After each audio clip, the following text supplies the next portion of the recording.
Si hay algo que todo médico necesita para poder tratar a sus pacientes es llegar a un diagnóstico adecuado de su enfermedad. Y por eso nos mandan a hacer todos los análisis que nos piden antes de poder decirnos, este es tu problema. Ahora, presuponiendo que el médico haya sido acertado en su diagnóstico, lo mejor que puede hacer el enfermo es aceptar la realidad de su condición, tal como el médico se la está describiendo, aunque no sea de su agrado.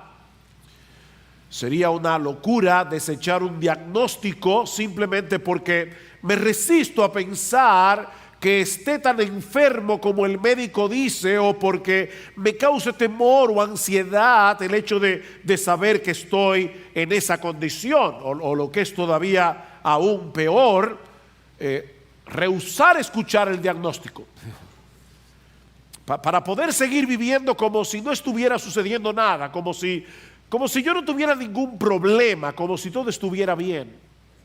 Por favor, doctor, gracias por todo lo que usted ha hecho hasta ahora, pero no tiene que decirme nada más. Yo no quiero saber qué es lo que tengo.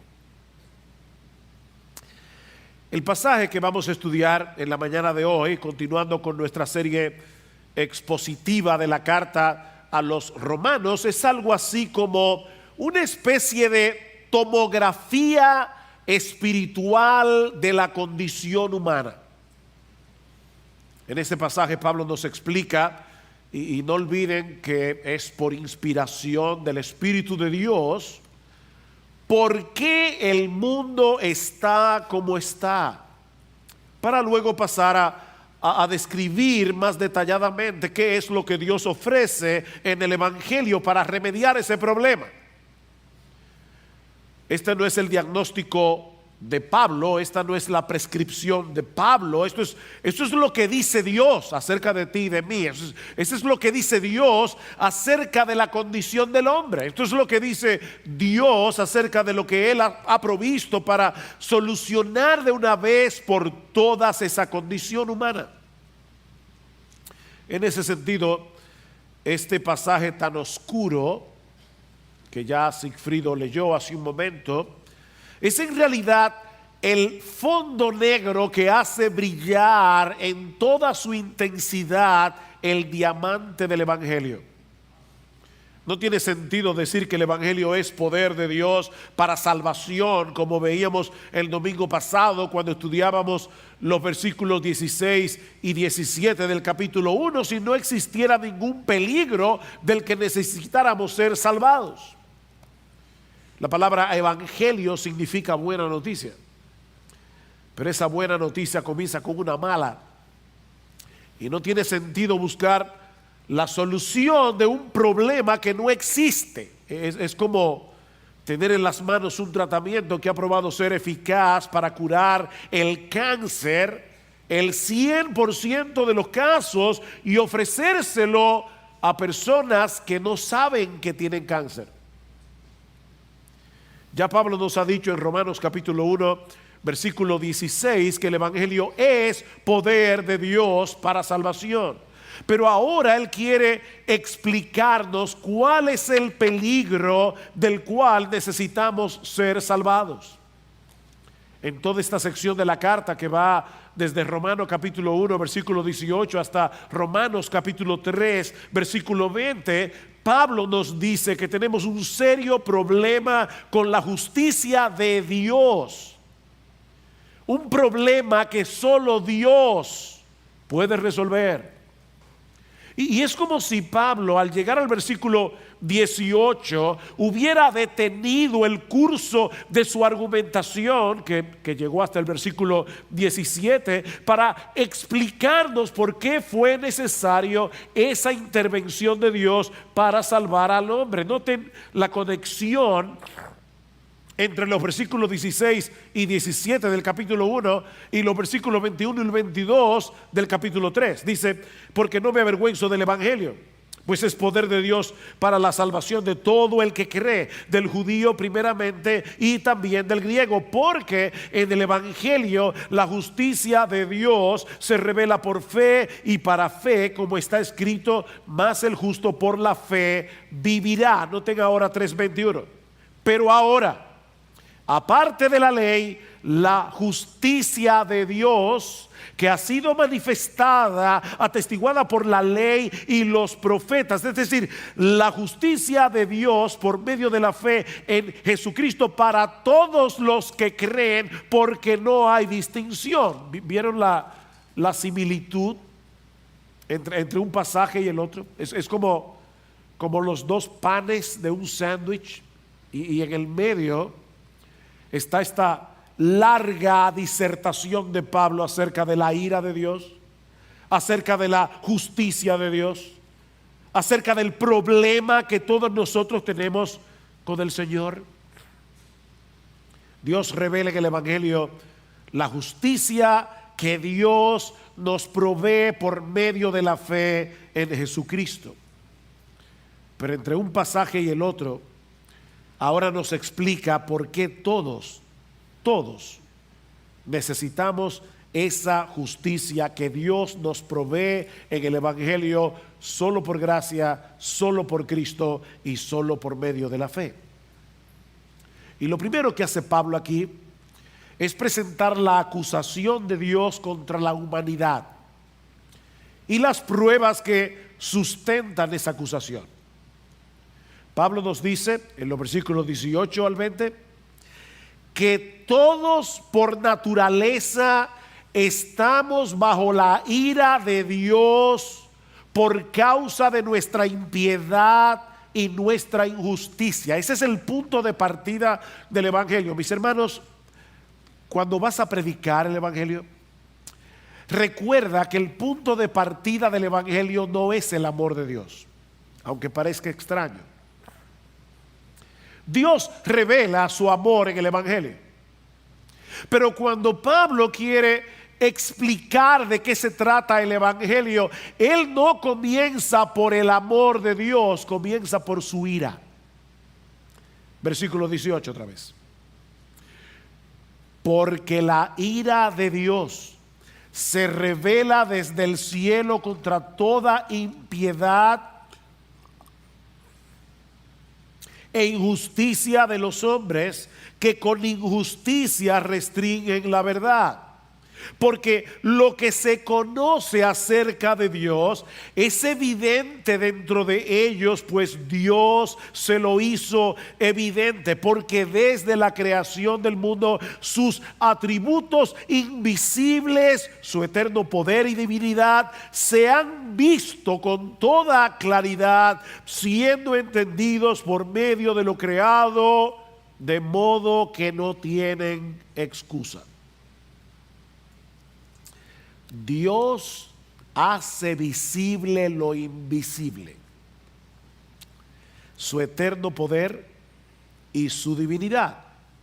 Y Pablo está actuando aquí como una especie de fiscal general de la humanidad.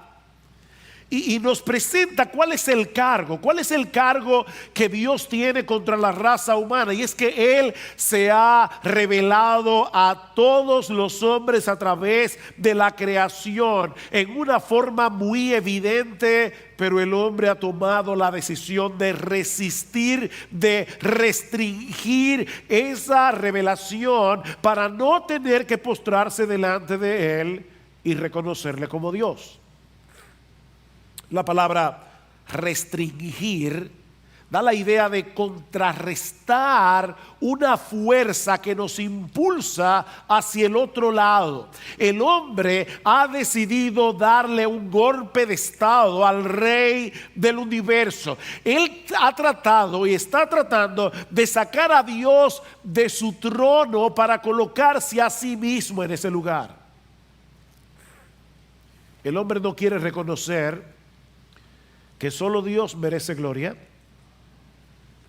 que solo Dios merece adoración, que Él es el creador de todo, que Él es aquel que sustenta su creación. Nuestro Dios ha dejado sus huellas dactilares, por decirlo de alguna manera, en todo lo que Él ha hecho, y le ha dado al hombre la capacidad de poder entender la evidencia.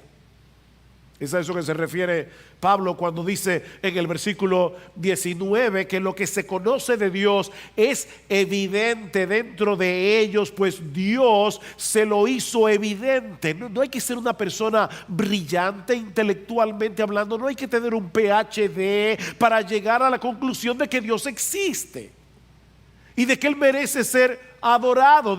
Dios ha colocado, ha dotado al hombre con una capacidad natural que debería llevarlo a esa conclusión de manera intuitiva al contemplar todo lo que Él ha hecho.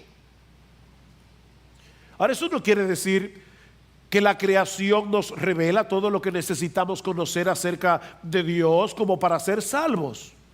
Pero sí revela lo suficiente como para saber que Él existe, que Él está ahí, para saber que Él es poderoso y que Él posee los atributos que normalmente los seres humanos asocian con la divinidad. Y no olvidemos que en los días de Pablo no había microscopio, no había telescopio. De manera que muchos secretos del universo, permanecían ocultos para el hombre en esa época. Pero aún así Pablo dice que el conocimiento que se tenía de Dios era suficiente como para llegar a la conclusión de que este universo no pudo ser el resultado de un afortunado accidente.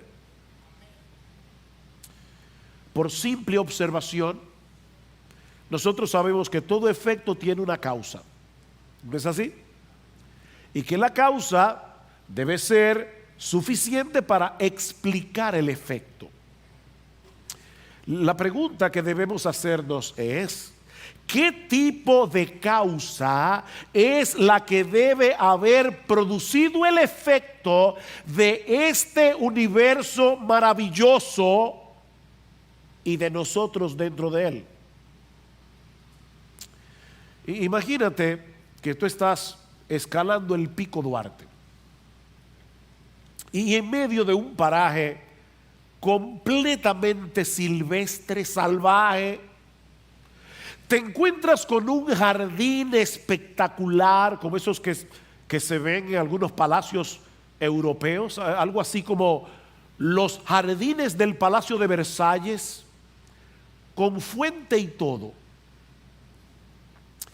Mira, por más que alguien trate de convencerte de que se trata de un paisaje natural que se formó por accidente a través de cambios geológicos que sucedieron durante millones y millones y millones de años, tú sabes muy bien que esa explicación es absurda.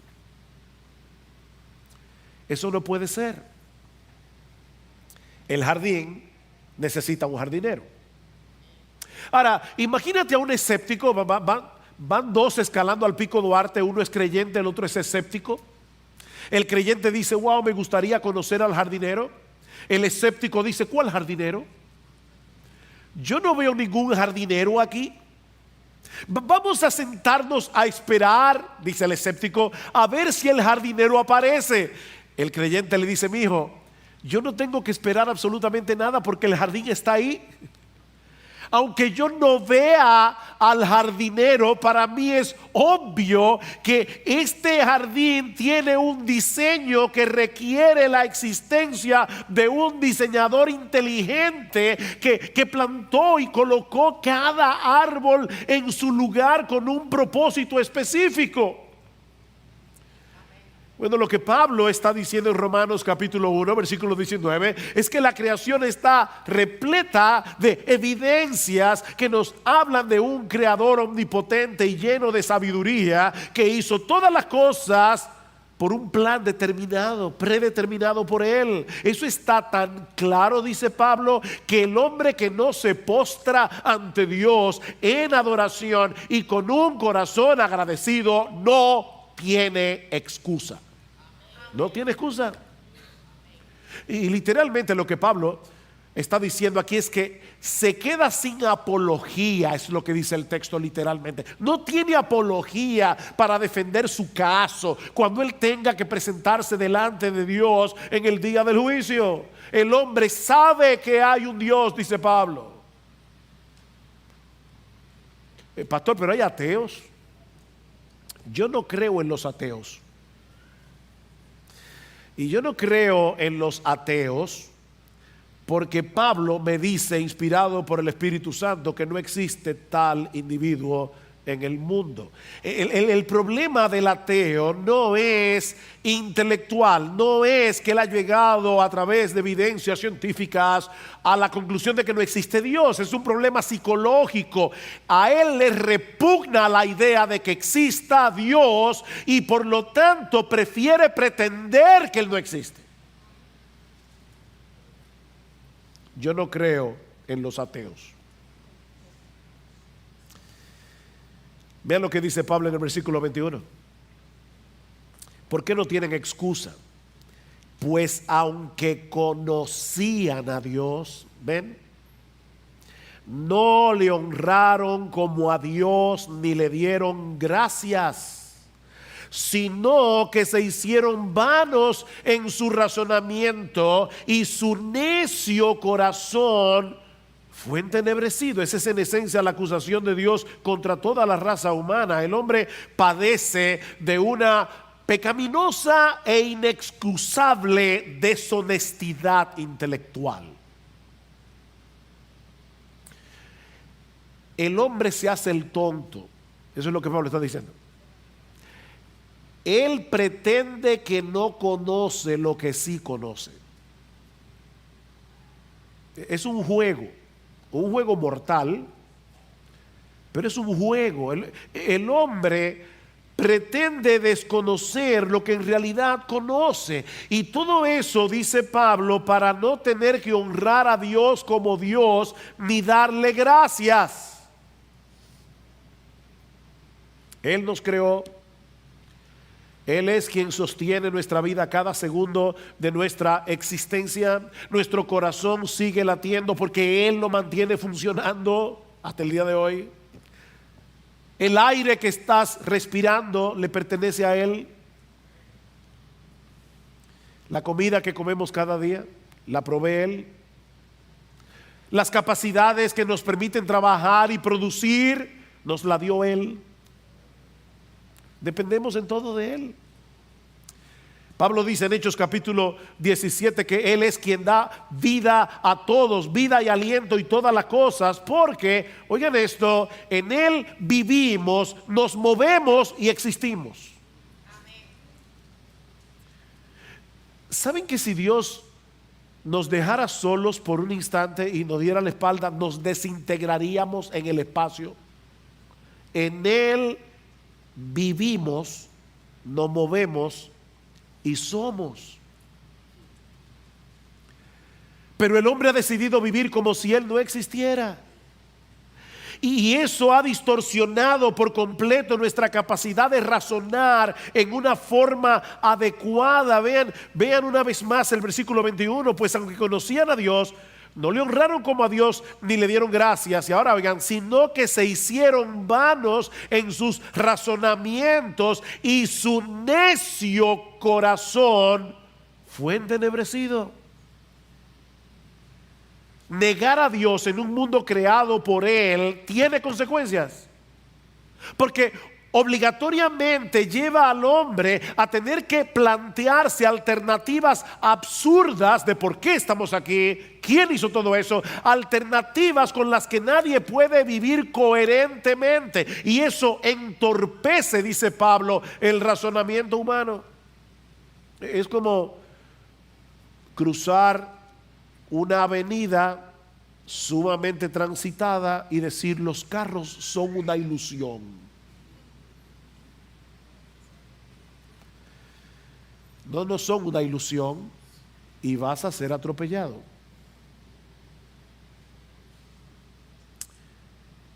Estaba leyendo hace un tiempo atrás un evolucionista que decía claramente, oigan esto, Estos son esos chispazos de honestidad que tienen algunos científicos.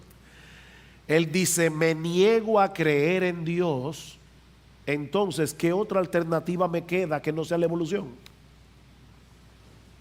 ¿Se dan cuenta? Me niego a creer en Dios. No tengo otra alternativa que creer en la evolución. No es que la evidencia científica lo llevó a la conclusión de que debía dejar de creer en Dios para favorecer la evolución, sino que de antemano le repugna la idea de que exista Dios y ahora no tiene más alternativa que hacerse evolucionista. Ven, es un problema moral, no intelectual. Detienen con injusticia la verdad. Y por eso, dice Pablo, se revela la ira de Dios desde el cielo. Yo dejé esa parte para el final porque hace más sentido ahora. Porque la ira de Dios se revela desde el cielo. Por esa razón. Él es un Dios perfectamente santo y justo que no puede reaccionar con indiferencia ante la necedad y la rebeldía del corazón humano. Nuestro Dios se opone al pecado en todas sus manifestaciones y está resuelto a castigarlo debidamente. Eso es la ira de Dios.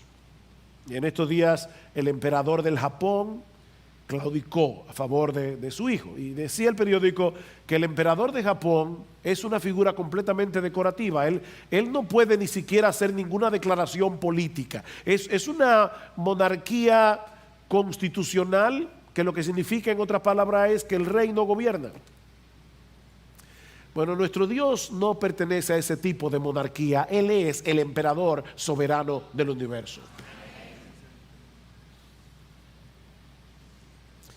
Y ese Dios es justo y está indignado, airado contra el pecado del hombre.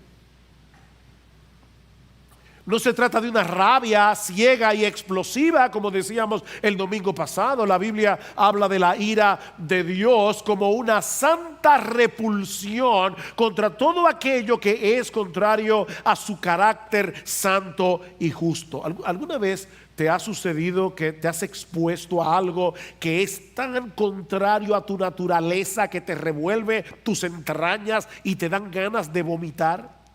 ¿Te ha pasado eso? Bueno, es ese tipo de repulsión, solo que en un grado superlativo, lo que siente Dios por cada transgresión a su santa y perfecta voluntad. Ahora, noten algo importante en el versículo 18. Y es que Pablo usa el verbo revelar en tiempo presente, porque la ira de Dios se revela desde el cielo. Existe un juicio futuro en el que Dios revelará su ira en todo su poder contra aquellos que decidieron mantenerse hasta el final en pie de guerra, desafiando su soberanía. Pero no es de esa ira de la que Pablo está hablando aquí, sino de una ira que se está revelando aquí ahora contra toda impiedad e injusticia de los hombres que con injusticia restringen la verdad. Y eso nos lleva a nuestro segundo encabezado.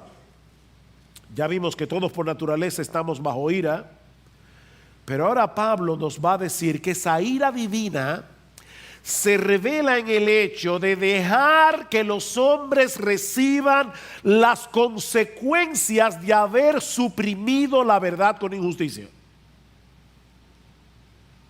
¿Se entendió eso? Todos estamos bajo ira. Esa ira se está revelando ahora mismo desde el cielo. ¿Cómo se revela esa ira?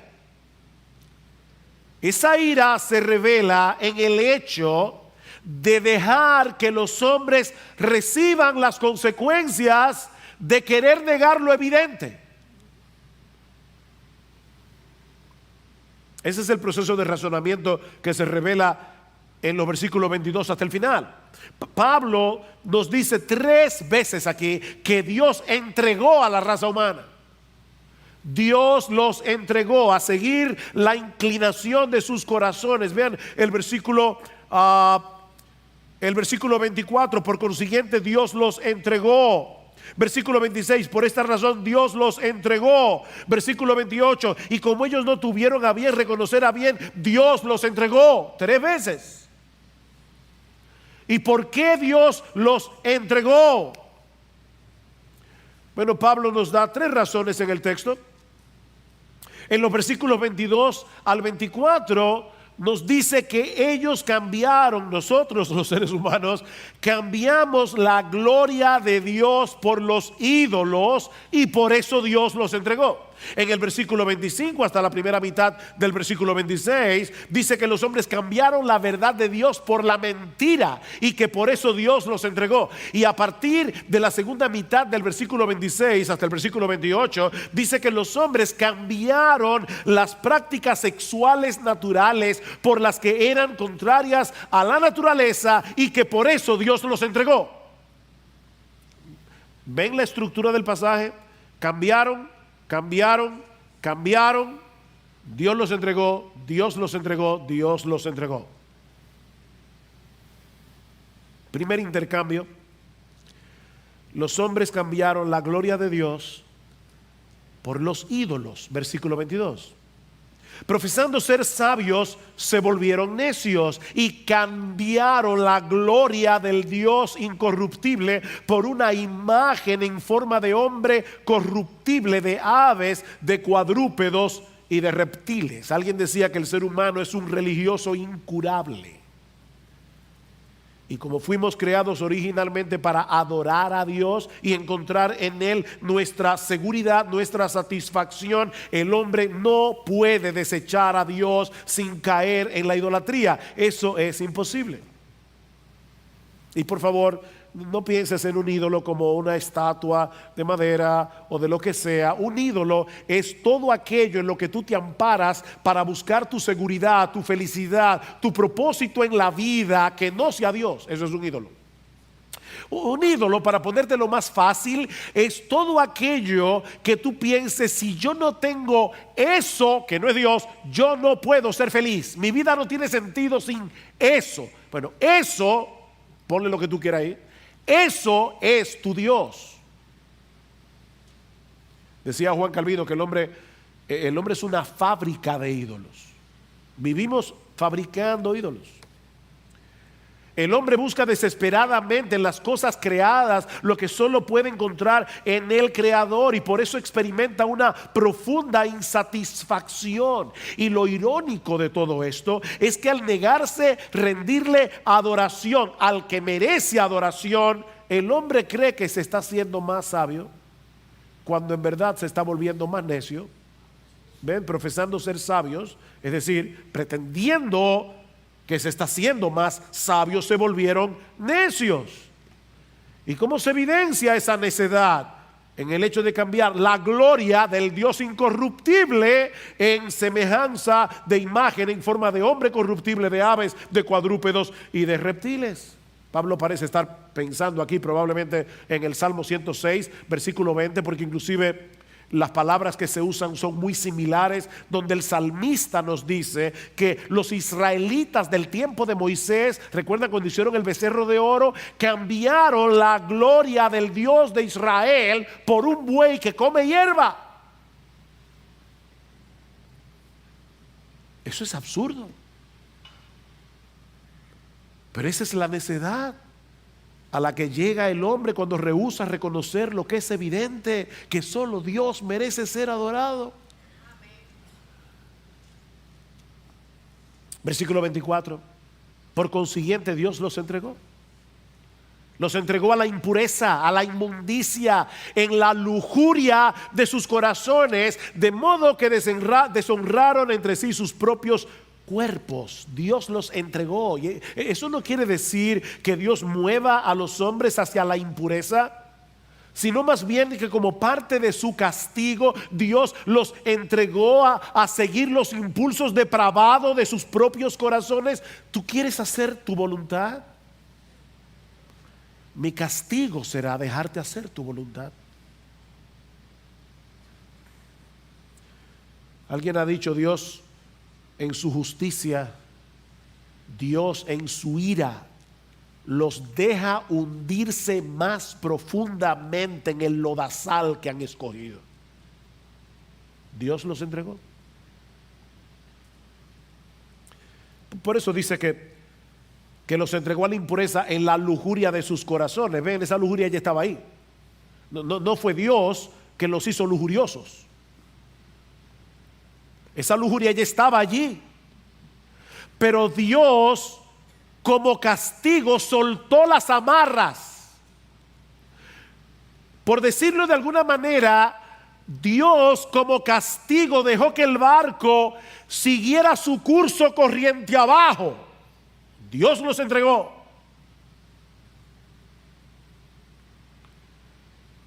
Por otra parte, noten que hay una clara conexión en este pasaje entre deshonrar a Dios como Dios y degradar la dignidad humana. Deshonraron entre sí sus propios cuerpos, degradaron sus propios cuerpos. ¿Por qué? Porque nosotros fuimos creados a la imagen de Dios. Cuando Dios es deshonrado, la dignidad del ser humano comienza a ser pisoteada, porque ya no tenemos ningún punto de referencia, ningún argumento racional para colocar al hombre por encima de los animales. Cuando se deshonra a Dios, la dignidad humana se pierde. Por eso el aborto, la eutanasia, las locuras que nosotros estamos viendo en el mundo en el día de hoy, es que ya no hay punto de referencia. Recuerdo haber leído aquella famosa declaración de Ingrid Newkirk, creo que se llamaba, la que fue presidente de PETA, es People for Ethical Treatment of Animals, personas que están a favor de un trato ético de los animales. Y ella decía: están ahora hablando de los millones de judíos que murieron en los campos de concentración, pero billones de pollos son sacrificados diariamente en los hornos de las polleras. Wow. O sea que nosotros podemos equiparar los millones de seres humanos que murieron en los campos, en Auschwitz, en Dachau, en la Segunda Guerra Mundial, y los billones de pollos. Es una locura. De verdad, se hicieron necios. Hermanos, es que no hay otra explicación. Se hicieron. ¿Cómo es posible que un individuo diga hoy: yo soy un gato? Y hay que tratarlo como un gato. La dignidad humana se ha perdido porque el punto de referencia se perdió. Nosotros no somos como las cucarachas, no somos como los perros, no somos como los delfines, porque solo nosotros, los seres humanos, fuimos creados a la imagen de Dios. Cuando esa gloria de Dios es pisoteada, no va a pasar mucho tiempo sin que la dignidad del hombre sea pisoteada también.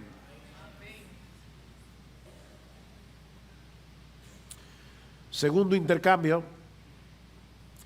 cambiaron la verdad de Dios por la mentira. Versículo 25, porque cambiaron la verdad de Dios por la mentira, adorando y sirviendo a las criaturas en lugar del Creador, quien es bendito por los siglos. Amén. Y por esta razón Dios los entregó a pasiones degradantes.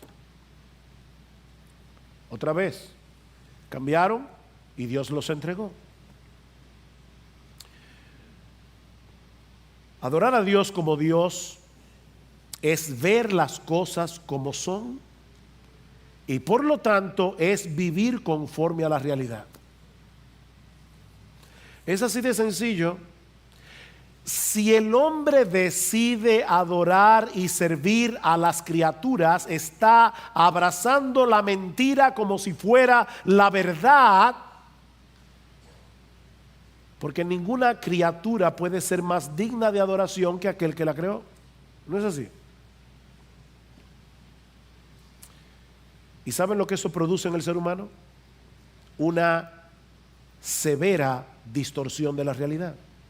Eso es lo que Pablo está diciendo aquí cuando dice en el versículo 21 que aunque conocían a Dios, no le honraron como a Dios ni le dieron gracias, sino que se hicieron vanos en sus razonamientos y su necio corazón fue entenebrecido. Los hombres han perdido la capacidad de razonar equilibradamente. Al cambiar la gloria de Dios por la vanagloria humana, el hombre ha perdido su punto de referencia para poder interpretar la realidad de una forma objetiva. ¿Cómo yo sé ahora lo que está bien y lo que está mal? No tengo punto de referencia. Porque el punto de referencia es que lo que está bien es lo que a mí me da la gana que esté bien, y lo que está mal es lo que a mí me da la gana que esté mal. Ahora resulta que yo soy mi propio punto de apoyo.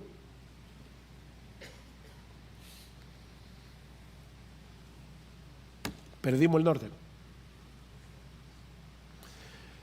Perdimos el norte. Y el resultado es que Dios los entregó a pasiones degradantes. Y ahora voy a explicar a qué se refiere esto, lo que nos lleva al tercer intercambio. Las relaciones naturales por las antinaturales. Versículo 26 a la mitad dice, porque, ahora voy a explicar a qué se refiere esto, porque sus mujeres cambiaron la función natural por la que es contra naturaleza, y de la misma manera también los hombres, abandonando el uso natural de la mujer, se encendieron en su lujuria unos con otros, cometiendo hechos vergonzosos hombres con hombres, y recibiendo en sí mismos el castigo correspondiente a su extravío. Y como ellos no tuvieron a bien reconocer a Dios, Dios los entregó a una mente depravada para que hicieran las cosas que no convienen. Lo que Pablo nos está diciendo aquí es que la homosexualidad es una muestra, es una manifestación de hasta dónde puede llegar la raza humana en su distorsión de las cosas, al intercambiar la gloria de Dios por la vanagloria de la criatura, al intercambiar la verdad por la mentira, porque es más que evidente que el hombre fue creado para la mujer y que la mujer fue creada para el hombre. Y Pablo usa términos en este pasaje que son muy duros para referirse a la homosexualidad. Dice que son pasiones vergonzosas. Dice que son antinaturales. Al final del versículo 27 dice que es una conducta extraviada que trae consigo, es decir, inherentemente retribución o castigo de parte de Dios. Y lo que eso significa es que la perversión sexual es en sí misma el castigo.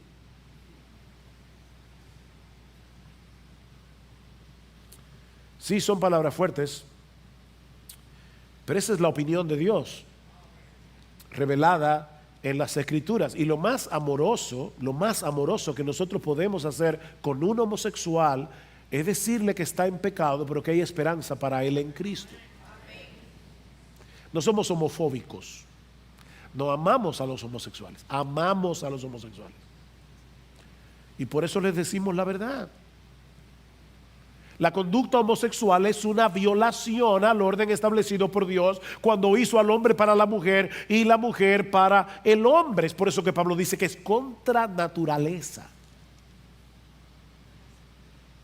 Y yo sé que muchas personas perciben como natural sus inclinaciones homosexuales y que algunos incluso piensan que han nacido así. Pero mi amigo que estás aquí en esta mañana, no son nuestros deseos los que definen nuestra naturaleza. Vuelvo y repito, no son nuestros deseos los que definen nuestra naturaleza, sino el propósito de Dios en la creación del hombre y de la mujer. Es por causa de la distorsión que el pecado ha producido en la personalidad humana que ahora deseamos lo que no deberíamos desear. ¿Y saben qué? Ese es un mal que afecta a los homosexuales y a los heterosexuales también.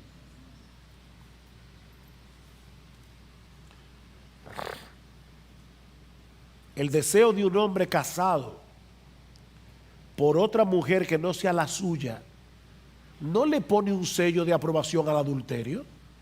Pero es que yo la deseo. Yo deseo ver pornografía en internet. Esa es mi inclinación. tu inclinación no le pone un sello de aprobación a la pornografía. Eso es vergonzoso, eso es convertir a la mujer en un objeto en vez de un sujeto.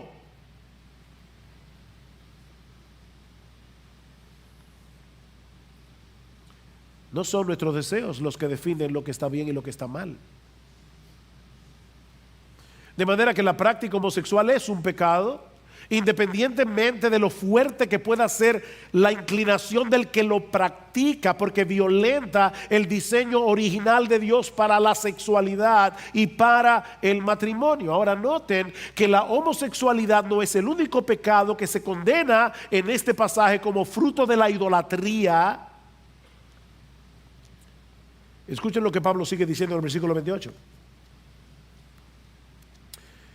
Y como ellos no tuvieron a bien reconocer a Dios, Dios los entregó a una mente depravada para que hicieran las cosas que no convienen. ¿Cuáles? Estando llenos de toda injusticia, maldad, avaricia, malicia, colmados de envidia, homicidios, pleitos, engaños, malignidad. Son chismosos, detractores, aborrecedores de Dios, insolentes, soberbios, jactanciosos, inventores de lo malo, desobedientes a los padres, sin entendimiento, indignos de confianza, sin amor, despiadados.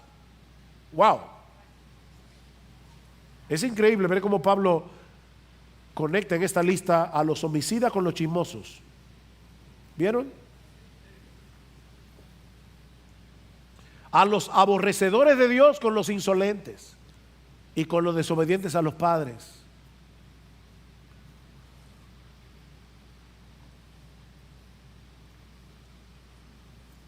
La idea no es que en todas las sociedades humanas se manifiestan cada uno de esos pecados con la misma intensidad, o que todos los incrédulos cometen cada uno de los pecados que Pablo menciona en esta lista. No, lo que Pablo quiere hacernos ver es que todos los pecados, no importa cuál sea, todos los pecados tienen su origen en el hecho de no querer honrar a Dios como Dios.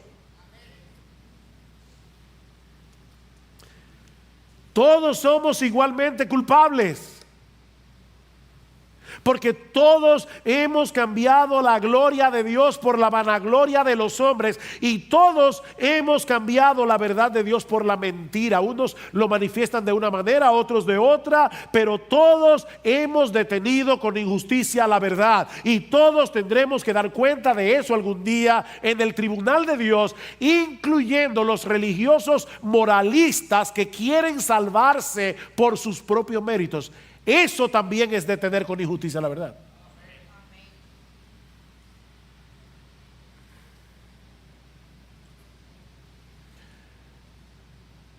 El que se quiere salvar por sus obras es un iluso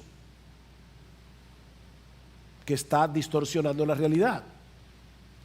Y esa distorsión de la realidad, el creer que tú puedes ganarte tu salvación por medio de tus buenas obras, es una distorsión de la realidad, porque no importa lo que tú hagas, tú nunca vas a llenar la medida del estándar divino. Eso no va a pasar nunca, porque dice la palabra de Dios que para salvarse por las obras tú tienes que obedecer todos los mandamientos de la ley de Dios, desde la cuna hasta la tumba, y eso es imposible. Es una distorsión de la realidad.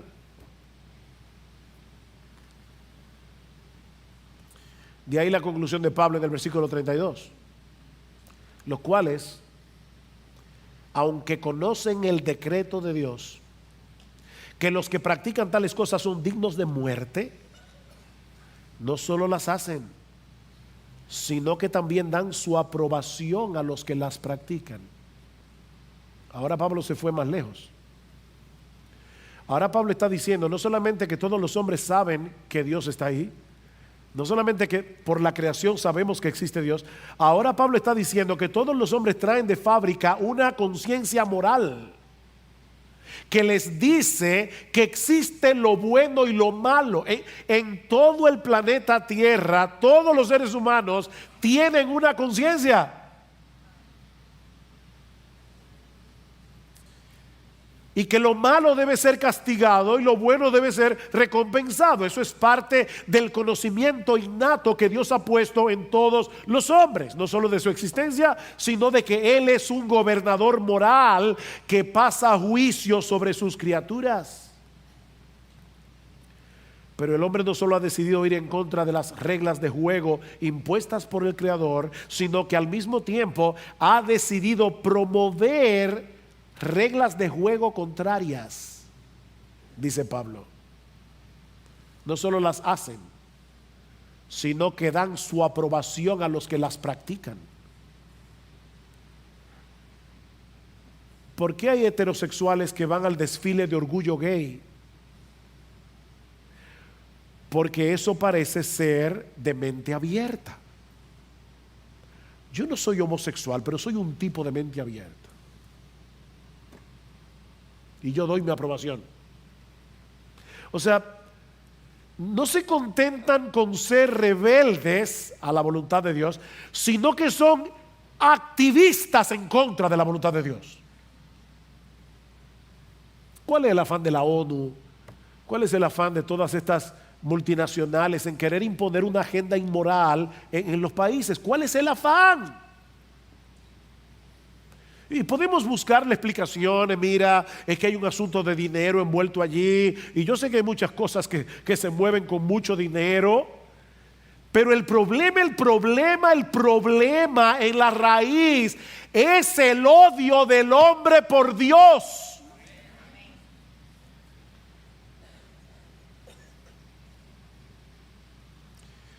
Pero ¿saben qué?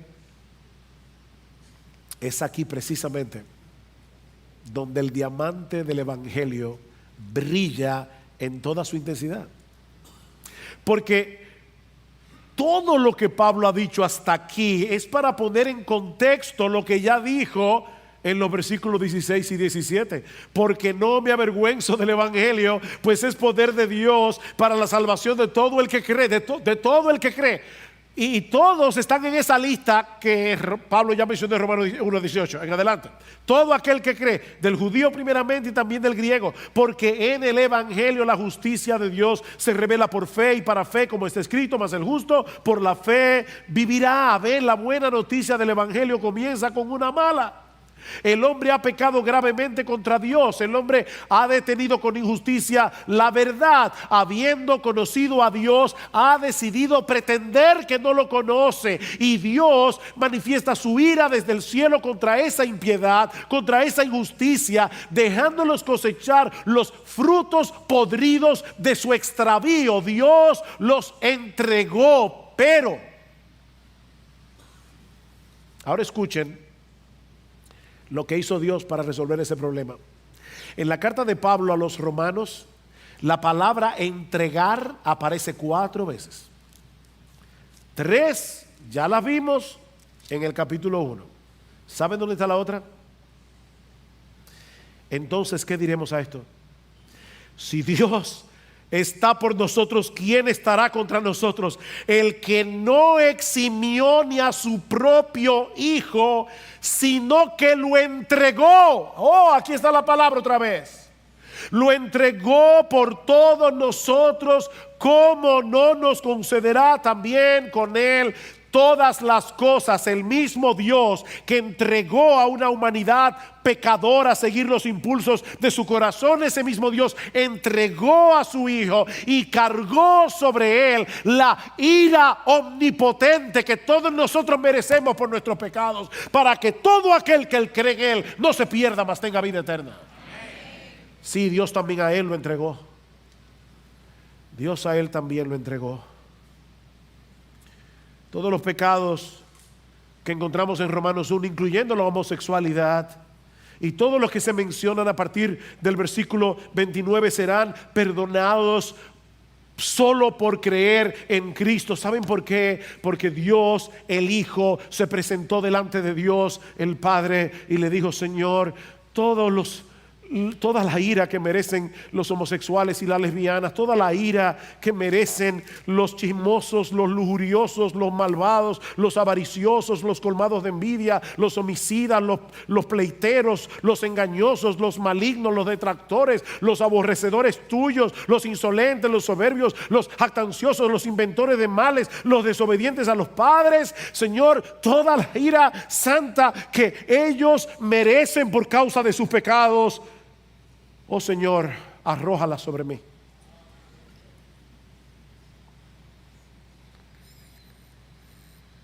Eso fue lo que sucedió en la cruz del Calvario. Uno de mis pasajes favoritos en el Antiguo Testamento es la bendición arónica en número 6. El Señor te bendiga y te guarde. El Señor haga resplandecer su rostro sobre ti y tenga de ti misericordia. El Señor alce sobre ti su rostro y te dé paz. Y hace unos días leí que alguien comentando este pasaje decía: la cruz es la antítesis de la bendición sacerdotal. Bendijo Dios el Padre a Jesús y lo guardó cuando estaba en la cruz. ¿El Señor te bendiga y te guarde? No. Lo entregó al poder de quienes lo odiaban y querían matarlo. ¿Hizo Dios el Padre brillar su rostro sobre Jesús en la cruz? ¿El Señor haga resplandecer su rostro sobre ti y tenga de ti misericordia? No. ¿Derramó sobre él su ira y su furor aplastante contra el pecado? ¿Volvió Dios el Padre su rostro hacia Jesús en la cruz y le dio paz? ¿El Señor alce sobre ti tu rostro? No. Apartó su rostro de él, de modo que Jesús gritó en agonía: Dios mío, ¿por qué me has abandonado? Cuando Jesús levantó los ojos al cielo, por primera vez en toda la eternidad, no hubo una respuesta luminosa del rostro de su Padre hacia él. Solo fue ira, ira, ira, ira, la ira que tú y yo merecemos por causa de nuestros pecados.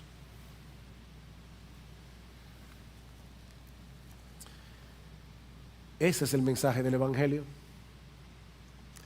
que aquel que no conoció pecado por nosotros fue hecho pecado, para que nosotros fuésemos hechos justicia de Dios en él. Dios resolvió el problema causado por ese horrible intercambio del hombre, la gloria de Dios por la criatura, la verdad por la mentira. Dios resolvió ese problema con otro intercambio. Cristo fue hecho maldición en la cruz para que tú y yo podamos ser bendecidos por Dios. Amén. Hay esperanza para el pecador,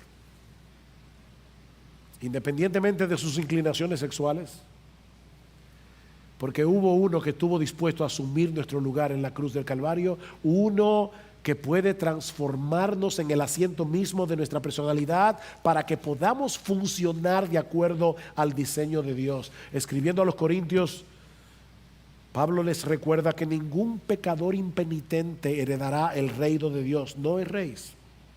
No erréis, dice Pablo, ni los fornicarios, ni los idólatras, ni los adúlteros, ni los afeminados, ni los que se echan con varones, ni los ladrones, ni los avaros, ni los borrachos, ni los maldicientes, ni los estafadores heredarán el reino de Dios. Pero ahora escuchen, y esto erais algunos. Oh, qué bendición. Hace mucho hablaba en mi oficina con una joven que había sido lesbiana y estaban profesando la fe, y ella me decía: yo soy una lesbiana y yo no sé si algún día esto va a cambiar en mí. Yo le dije: tú profesas la fe de Jesucristo, tú eres creyente, porque si tú eres cristiana, tú no eres lesbiana. Ese texto dice que tú eras lesbiana. Y no quiere decir que no vayas a seguir luchando con inclinaciones pecaminosas. Todos nosotros venimos al Señor con un cúmulo de tentaciones con las que vamos a luchar hasta que nos muramos. Oh, pero gloria al Señor, podemos luchar y podemos vencer. Dice Pablo, esto erais alguno, mas ya habéis sido lavados, ya habéis sido santificados, ya habéis sido justificados en el nombre del Señor Jesús y por el Espíritu de nuestro Dios. Oh, mis hermanos amados, prediquemos el Evangelio sin temor, denunciemos el pecado del hombre con toda la claridad de la que seamos capaces. Es la ira de Dios contra el hombre lo que hace necesario el Evangelio de la cruz. Pero no te olvides de colocar sobre ese fondo oscuro el diamante del Evangelio de la gloria de Cristo, porque ese es el instrumento omnipotente que Dios usa para salvar a pecadores, todo tipo de pecadores. Mis hermanos, nuestra misión como iglesia no es moralizar a la nación. ¿Oyeron eso? No, nuestra misión no es moralizar a la nación, es evangelizarla. Oh, sí, queremos que el aborto siga siendo penalizado en la República Dominicana. Oh, sí, queremos que nunca lleguemos a ver en nuestro país que se legalice el matrimonio homosexual. Pero mis hermanos, nuestra misión es predicar a Cristo y a este crucificado para que pecadores de todo tipo se conviertan de los ídolos a Dios para servir al Dios vivo y verdadero. Esa es nuestra misión. Y mi amigo, si tú estás aquí sin Cristo, por favor no sigas resistiendo con injusticia a la verdad de Dios, revelada en su creación y en su palabra, porque cuando llegue el día en que tengas que presentarte ante el tribunal de Dios, esa distorsión de la realidad, esa ilusión que tú has creado en tu propia cabeza, se desmoronará como un castillo de arena. Ven y refúgiate en Cristo por la fe, porque solo Dios mismo puede librarte de la ira de Dios. Eso es lo que se revela en el Evangelio. La justicia que Dios nos ofrece en Cristo como un regalo por medio de la fe en Jesús. Porque de tal manera amó Dios al mundo que ha dado a su Hijo unigénito para que todo aquel que en Él cree no se pierda, mas tenga vida eterna. Porque no envió Dios a su Hijo al mundo para condenar al mundo, sino para que el mundo sea salvo por Él. El que en Él cree no es condenado, pero el que no cree, mi amigo, ya ha sido condenado. Tú estás en condenación porque no ha creído en el unigénito Hijo de Dios.